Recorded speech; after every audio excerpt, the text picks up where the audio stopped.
Henrique de Carvalho e estamos lendo o livro Viver Sem Tensão, do autor Joseph Murphy. Comentários sobre o capítulo 5 do livro de Jó. Versículo 7. O homem nasce para o enfado, como as faíscas das brasas voam para cima. Versículo 17. Bem-aventurado o homem a quem Deus corrige. Não desprezes, pois, a correção do Senhor. Ele faz, vê, mas não compreende, pois ele só lida com as coisas exteriores e conceitos materialistas de causas. Não compreende que todo sofrimento se deve a uma reação da mente subconsciente, ao nosso pensamento negativo ou o nosso fracasso em pensar construtivamente. Pois, se não conseguimos dar padrões harmoniosos e construtivos à nossa mente profunda e se deixamos de alimentar a nossa mente com premissas que sejam verdadeiras, detendo-nos em tudo o que for belo e de bom nome, teremos de sofrer por isso. Se não escolhemos e selecionamos nossos pensamentos, ideias e imagens mental, a mente racial, os jornais ou as outras pessoas controlarão o nosso pensamento e o nosso estado de espírito. Versículo 22. Na desolação e na fome te rirás e não te temerás as feras da terra. Versículo 27. Olha, que assim é o que acabamos de te expor. Ouve-o e medita nisso para o teu bem.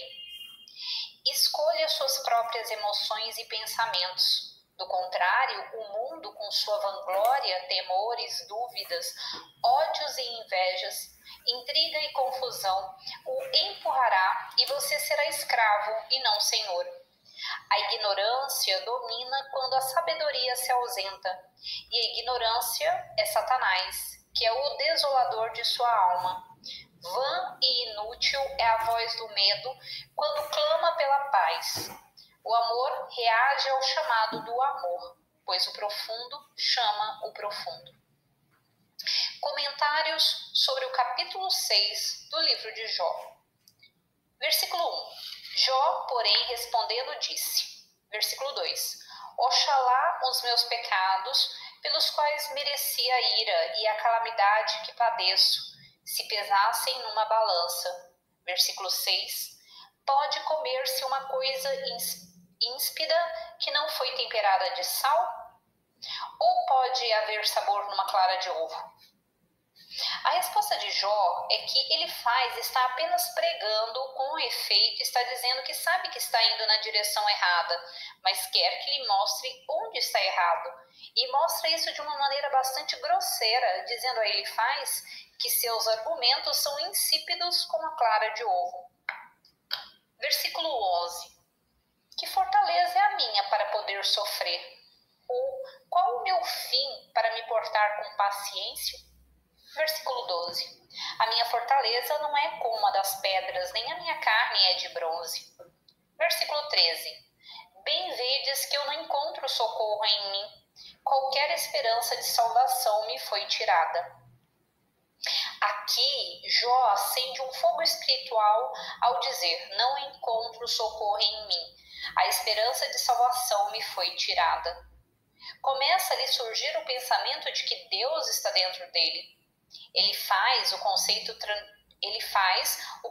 tradicional de um ser antropomórfico, acredita num Deus no céu ou em algum lugar fora. Naturalmente, Deus está em toda parte, dentro e fora, pois a vida é Deus onipresente. Quando eu era menino, estudando o catecismo, diziam-me que um ateu era um homem que não acreditava em Deus. Mas quando perguntei onde ficava Deus, disseram-me que ele estava num trono no céu e que se eu fosse bonzinho e não cometesse pecados mortais, um dia poderia ir lá e vê-lo tocando harpa. Eu devia ser ateu quando era menino, pois não acreditei na resposta, mas sabia que um dia teria as respostas. Descobri que o professor de catecismo não parecia saber nada que valesse a pena e que ninguém sabia de nada. Tinham palavras sem significado, orações sem compreensão, religião sem ciência, crenças sem conhecimento, fé sem sentimentos, Deus com um demônio e céu com o inferno. No versículo 24, Jó pede: ensinai-me e eu me calarei, mostrai-me em que falhei. Você pede pão e o mundo lhe dá uma pedra, como a falsa informação baseada no medo, na ignorância e na superstição, que também representam os 3 amigos de Jó. Dizem-lhe que o motivo por que está doente é que você é um pobre pecador, ou Deus o está castigando, ou o está pondo à prova, e essa explicação o faz sentir-se pior do que antes. Você pergunta a alguém por que o seu filho morreu e ele lhe diz: é a vontade de Deus. Isso você acha difícil de entender e talvez tenha amaldiçoado a Deus, abandonado a igreja e se tornado ateu. Conheço casos em que os filhos morreram porque os pais foram negligentes e indiferentes e não quiseram chamar um médico, que sem dúvida teria salvo a vida das crianças. E essas mesmas pessoas disseram que foi a vontade de Deus. Dizer que a morte de uma criança é a vontade de Deus é uma blasfêmia. A vida não pode desejar a morte. Deus é a vida e a vida gosta de se manifestar como ventura, harmonia, alegria, beleza, amor, paz, ordem e simetria. A vontade de Deus é a natureza de Deus, e a sua vontade para nós deve necessariamente ser algo de maravilhoso, milagroso, glorioso e estático. Jó diz a Elifaz: ensina-me o que significa que é uma discussão entre o seu ser inferior e o superior, ou entre você e o seu desejo.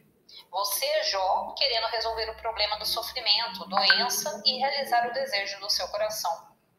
Você deve raciocinar com clareza de percepção e com a espada da percepção espiritual, expulsando todas as falsas teorias, crenças e doutrinas e se mantendo firme sobre o rochedo do poder espiritual único, o seu próprio consciente, que é Senhor e dono do seu mundo. Queime, creme e consuma decisivamente todos os pensamentos, temores e dúvidas negativas, qualquer coisa e tudo que desafie a realização do seu desejo. Compreenda que a onipotência se move a seu favor e nada poderá deter o seu poder. E, portanto, você espera com alegria, paciência e entusiasmo para a oração ser atendida. Comentários sobre o capítulo 7, o livro de Jó. Versículo 11.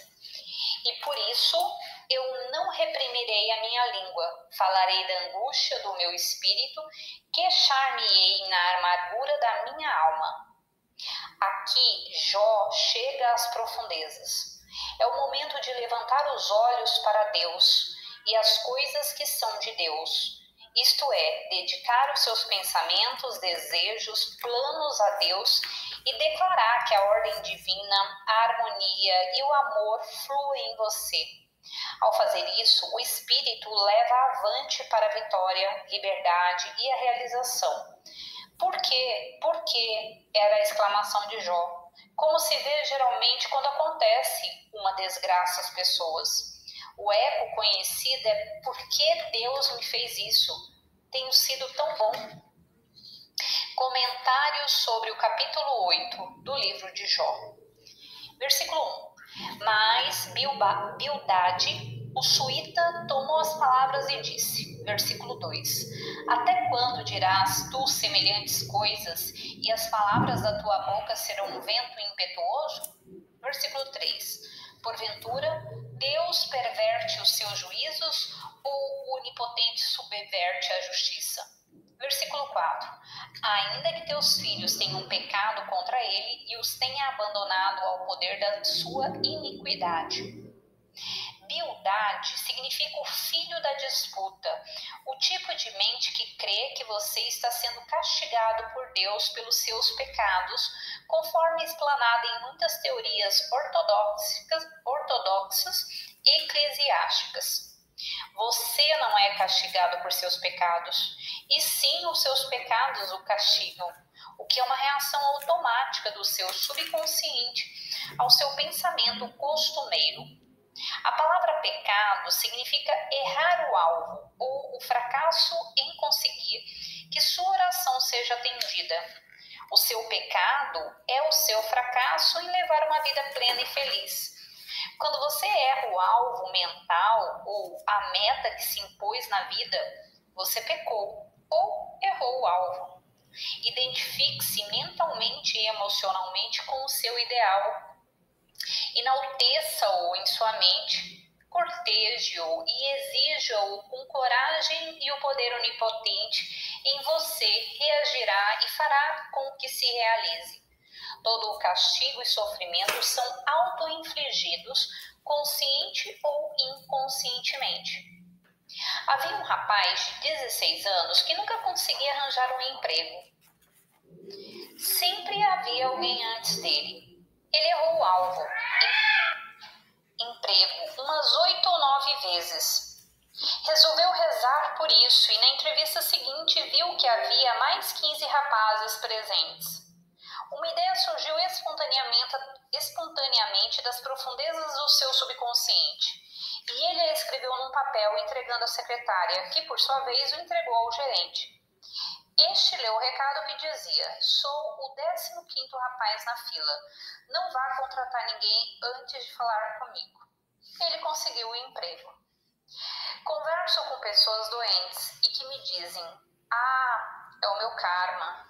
Está acelerado porque estou me desenvolvendo espiritualmente. Alguns mostram-se bastante obstinados e agressivos nessas determinadas crenças.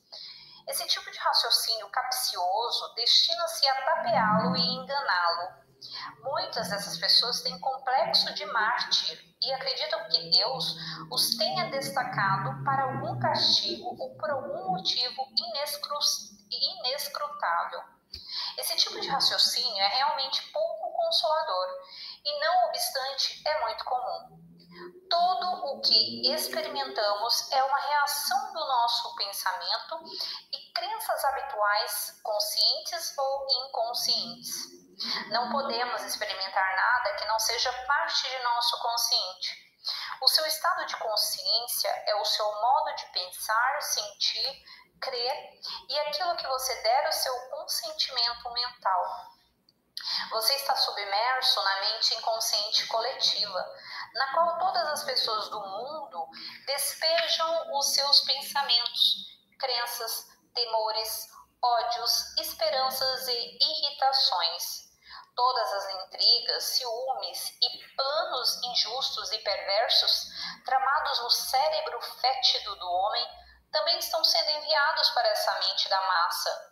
Você é uma estação receptora e transmissora, e estando na mente racial, deve manter-se sempre rezando, senão os temores, dúvidas e ansiedades da mente racial encherão a sua mente e alcançarão um ponto de precipitação, aparecendo como doença, desapontamento e problemas de todo tipo.